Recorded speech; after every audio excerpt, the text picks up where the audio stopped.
नमस्कार, नमो नारायण। गीता दैनिक दैनिक के अंदर आज हम प्रवेश कर रहे हैं 19वीं दिन पर, 79th डे। और 79th डे के अंदर कर्मयोग तीसरा अध्याय, श्लोक है 31 और 32। तो आइए आज 31वें और 32वें श्लोक का सस्वरा पाठ करें। ये मे मतमिदं नित्यं अनुतिष्ठन्ति मानवाः श्रद्धावन्तो न सूयन्तो मुच्यन्ते तेऽपि कर्मभिः ये त्वेदभ्यसूयन्तो नानुतिष्ठन्ति मे मतम् सर्वज्ञानविमूढास्तान् विद्धि नष्टान् चेतसः। अर्थात भगवान श्री कृष्ण कहते हैं कि और हे अर्जुन, जो कोई मनुष्य मेरे गुणों में दोष न देखते हुए श्रद्धा युक्त होकर मेरे इस मत का सदा अनुसरण करते हैं, वे भी समस्त कर्मों से छूट जाते हैं।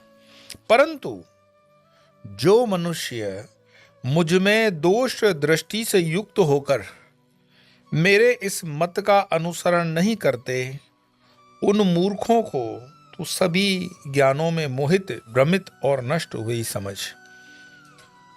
स्पष्ट है कि कौन सा मत है।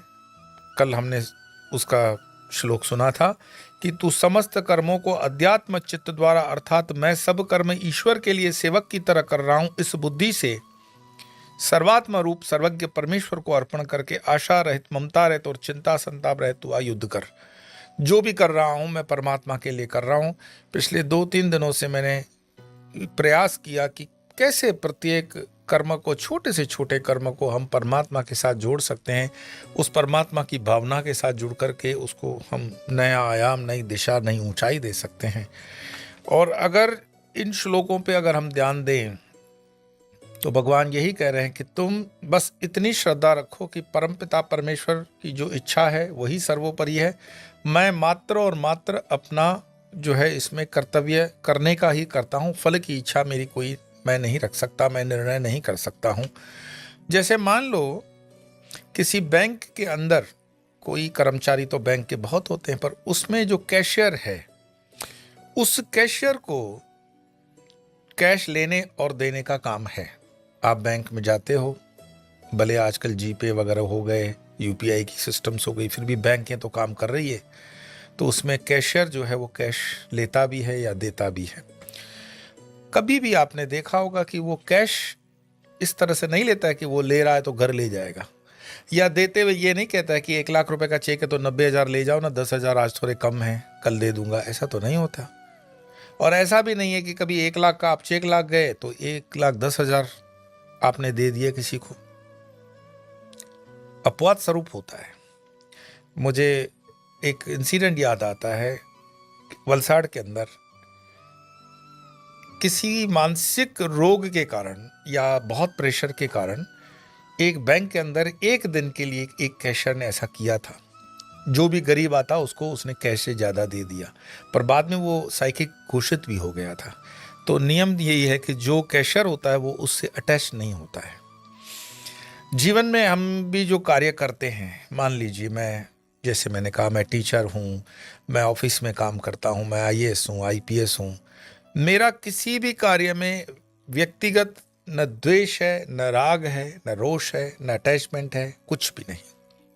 जैसे मान लीजिए हम पिछले दिनों में ये भी बात कर रहे थे कि कोई पुलिस ऑफिसर है और उसको एक आदेश दिया जाता है कि फलां फलां जगह पे पत्थरबाजों ने पत्थरबाजी की है, आपको जाकर के स्थिति को कंट्रोल करना है। तो आप कंट्रोल करते हुए कैसे करोगे? तो पहले एयर में शूटिंग करके उसको रोकने का प्रयास किया, नहीं किया तो फिर पैरों में भी गोलियां चलानी पड़ी और उसमें हो सकता है 2-1 जख्मी भी हो गए हों। पर यह व्यक्तिगत राग द्वेष के कारण उन्होंने नहीं किया, इसीलिए उनको ना आत्मग्लानि होनी चाहिए, न उसमें कोई रोष होना चाहिए। आजकल तो नया एक ट्रेंड लगा हुआ है कि आप जैसे ही सरकारी संपत्तियों को नुकसान करते हो या पब्लिक प्रॉपर्टी को नुकसान करते हो तो जेसीबी घर पे आ जाता है, तोड़ देता है। और हमारे जेसीबी के नाम से कई बाबा लोग भी बहुत प्रतिष्ठित हो गए, जेसीबी बाबा। करना भी चाहिए, करना इसीलिए चाहिए कि यह देश हजारों सालों से जो संस्कृति है इसमें 75 साल या 70 साल का जो प्रदूषण था कि जिंदाबाद मुर्दाबाद करके किसी भी गली में घुस जाओ और उसकी तोड़फाड़ करो, नहीं चलेगा। इस तरह के उपद्रवियों को न सिर्फ नस्ते नाबूद करना चाहिए, मैं तो कहता हूं कि देश में एक ऐसा भी कानून हो कि उनको तरी पार कर दो, या तो अंडमान में कोई ऐसी जगह बना दो जो लोगों का काम ही यही है कि 2-5 हज़ार रुपए डेली बेसिस पे लेते हैं और पत्थरबाजी करना शुरू कर दिया, जिंदाबाद मुर्दाबाद शुरू किया बिना कारण के। लोकशाही का मतलब ये नहीं होता है कि आप कहीं पे भी कुछ भी कर दो, ट्रैफिक रोक दो, रेलवे रोक दो और वो कहें कि ये तो हमें हमारे संविधान ने अधिकार दिया है। तो संविधान ने पुलिस को भी अधिकार दिया है, होम मिनिस्टर को भी अधिकार दिया है, फिर जब उसका उपयोग होता है तो चिल्लाओ मत। और फिर ये संविधान का अधिकार विशेष एक वर्ग ही क्यों लेता है? हिंदुओं को तो मैंने कभी इस तरह का अधिकार न लेते देखा न देते देखा। सरकार हिंदुओं के लिए थोड़ी सी कड़क ज्यादा हो जाती है। तो ये पॉलिटिकल ना होते हुए मैं कहूं कि कोई भी कार्य है, जब हम उसमें से व्यक्तिगत आधार से जुड़ करके नहीं, परमात्मा के कार्य से जुड़कर कार्य करते हैं, तो उस कार्य का संतोष भी अलग होता है, उस कार्य की अपनी एक जो ऊर्जा होती है वो भी अलग होती है। और कृष्ण यहाँ पर अर्जुन को यही बता रहे हैं कि तू जो युद्ध भी कर रहा है, तो ऐसा मत सोच कि तू अपने चाचे, मामे, बांजे, भतीजे, नाती इनके लिए कर रहा है। नहीं नहीं, तू धर्म की रक्षा के लिए, और चूंकि धर्म मैं ही हूं, कृष्ण है, तो तुम कृष्णार्पण कर दो। कितनी सुंदर व्यवस्था है हमारे धर्म के अंदर कि हम जो भी कार्य करते हैं, श्राद्ध भी जब हम श्राद्ध कर्म करते हैं तो वो श्राद्ध करते हुए जो विधि होती है उसमें एक जगह आता है कृष्णार्पणमस्तु। हम लोग गीता का पाठ भी जब करते हैं, संपूर्ण जब अध्याय हो जाता है तो हम भी कह देते हैं श्री कृष्णार्पणमस्तु। कोई पुस्तक छपवाते हैं तो पुस्तक भी श्री कृष्णार्पणमस्तु। लेकिन आजकल तो नया ट्रेंड मैं देख रहा हूं कि जो भी बुक छपवाता है उसके फर्स्ट पेज पे ही वो गर्लफ्रेंड को अर्पणमस्तु कर देता है, वाइफ को अर्पणमस्तु कर देता है। ये खराब तो नहीं है, परंतु फिर पता चलता है कि उस गर्लफ्रेंड से उसका झगड़ा हो गया तो वो अर्पणमस्तु वापस लेने की कोई व्यवस्था नहीं है। और वाइफ को अगर कर दिया है तो तलाक हो जाने के बाद तुम अर्पणमस्तु वापस नहीं ले सकते हो। लेकिन अगर वस्तुएं और चीजें और उपलब्धियां कृष्ण अर्पणमस्तु है, तो ना तो कृष्ण हमें छोड़कर कहीं जाने वाले हैं, ना कृष्ण हमें छोड़ सकते हैं, ना हम कृष्ण को छोड़ सकते हैं। जब मैं कृष्ण कहूं तो उस परमात्मा परमेश्वर के ही स्वरूप को समझना। कृष्ण उनका एक नाम है। तो मैं परमात्मा परमेश्वर की बात करता हूं कि परमेश्वरम अर्पणमस्तु कर दो, कृष्ण अर्पणमस्तु कर दो, बात एक ही है। यही बात वो इन 2 श्लोकों के माध्यम से समझा भी रहे हैं कि हे अर्जुन, जो कोई मनुष्य मेरे गुणों में दोष न देखते हुए, नहीं वो कुछ लोग आते हैं सूडो सेकुलरिस्ट कि भगवान ने तो गोपियों के कपड़े लिए थे तो भगवान मतलब ऐसा कर सकते हैं क्या? अब इन मूर्खों को कौन समझाए कि ये जब कृष्ण की बाल लीला है तब कृष्ण की उम्र कितनी है? 7-8 साल। तो ये अपने जो इस तरह का आक्षेप करते हैं, ये अपना परिचय देते हैं डीएनए का कि 7-8 साल के अंदर वाले बच्चे में इस वर्तमान के समय में अगर वासना है, और 5000 साल पहले अगर महाभारत के समय के जो कृष्ण हैं, प्रदूषण उतना नहीं है उस समय, तो कामातुर भावना से कृष्ण ऐसा कर रहे हैं। उसकी कहानी मुझे किसी संत ने बताई, मैंने किसी बुक में नहीं पढ़ी, संत के मुख से जो मैं बता रहा हूं वो उन्होंने बताई कि ऐसा है स्वामी जी, गोपियां निर्वस्त्र होकर के यमुना जी में नहाती थी। और यमुना जी जो हैं, हमारे लिए तो हर नदी मातृ स्वरूप है, तो उसके लिए एक प्रोटोकॉल होते हैं, एक रिस्पेक्ट होती है। ऐसा नहीं है आप अपने माँ बाप के सामने आजकल जैसे चड्डों में घूमते हैं छोटे छोटे, ऐसे ये कोई ठीक तो नहीं है। मैंने देखा दादा दादी के सामने भी ऐसे छोटे छोटे चड्डों में बच्चे घूमते हैं, टीनेजर्स बच्चों की बात कर रहा हूँ। फिर तो कई घरों में तो बहुएं भी मुझे दिखती मिली चड्डों में। ऐसा मॉडर्न अब बोल नहीं सकते क्योंकि हमारे संविधान ने अधिकार दिया हुआ है आज़ादी का, पर मर्यादा ये नहीं सिखाती है कि आप अपने कपड़े इस तरह से उतारो। कपड़े ऊपर का वस्त्र पहनने के नाम पर बस छोटा सा एक बस वो कुछ ऐसा फीते जैसा लगा देते हैं, फिर सारे उपसे हुए अंग उसमें से बाहर लटक रहे हैं, झटक रहे हैं। कौन आया हुआ है, कौन आपका गेस्ट है, किसको आप पड़ोस रहे हो। फिर बार बार ऐसे चुन्नी प्रिटेंड करते हो ऊपर उठाने के लिए, जहां न जाने की दृष्टि हो वहां पे पर्पसली आप हाथ डाल करके दृष्टि कर रहे हो। तो गोपियां निर्वस्त्र होकर के यमुना जी में नहा रही हैं, और यमुना जी की वो कंप्लेन है कि इस तरह से नहाना ठीक नहीं है। और याद रखना, कभी गंगा जी में भी, यमुना जी में भी, सरस्वती में और या सागर में निर्वस्त्र होकर के नहाना पाप है, नहीं नहाना।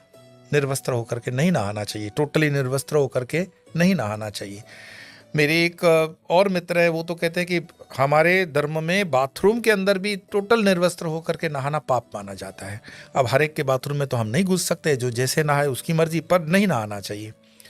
और गोपियां निर्वस्त्र होकर के नहा रही हैं, तो भगवान कृष्ण उनको शिक्षा देना चाहते हैं कि नहीं, कुछ वस्त्र पहनो, उपवस्त्र जो होते हैं, निजी वस्त्र जो होते हैं, वो पहनने चाहिए। और कैसे वो सिखाएंगे, तो बाल क्रीड़ा के स्वरूप में उसको लीला करते हैं, उनके कपड़े ले लेते हैं और उनको बोलते हैं अब आ जाओ बाहर और ले लो। सीधी सी बात है, वो निर्वस्त्र हैं तो कैसे वो लेंगे, भले वो बच्चा है, लेकिन गांव का कोई आदमी आ गया तो। और उस जो कहानी ये चली, ये जो वार्ता चली है भगवान की, तो उसके बाद कहीं इंसिडेंट नहीं मिला कि गोपियां निर्वस्त्र होकर के फिर उसमें नहाती हैं। तो ये दोष दृष्टि भगवान जो कह रहे हैं ना कि मेरे गुणों में दोष न देखते हुए श्रद्धा युक्त होकर मेरे इस मत का सदा अनुसरण करते हैं। तो भगवान के प्रत्येक कार्य में कोई मैसेज है, हम नहीं समझ पा रहे हैं, हमारी बुद्धि बहुत शुद्र है, पर कोई ना कोई मैसेज है। एक जगह पे है कि वो बिना माखन का वसूली लिए उनको जाने नहीं देते थे। मैंने खुद उस जगह को देखा वृंदावन में।